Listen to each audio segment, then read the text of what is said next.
Beloved, hello, it's me. And I feel like I haven't been with you in this way in so very long. And in some ways that has been a great blessing. And in some ways I really miss being able to drop into your email every now and then.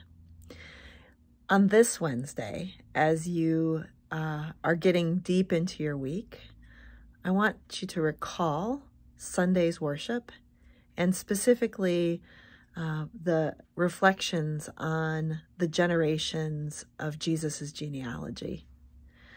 You know, every one of those names has a story behind it, just like your name has a story behind it and your grandparents' names have stories behind them.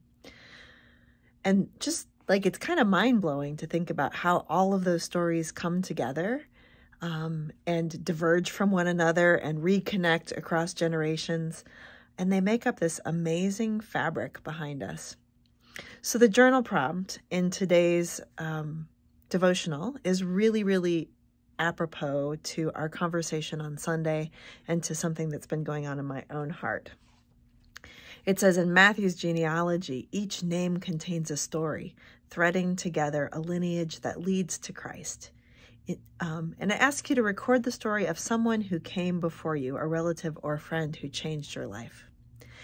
You know, it's only been in the last 10 or 15 years that I have really dug into what it means for my grandfather to have been raised Methodist. And for me, and this does not apply to everyone, for me, there is a piece of his story of becoming who he was and who God was calling him to be that is part of my fabric, and I can't get away from it even when I try, and I've tried.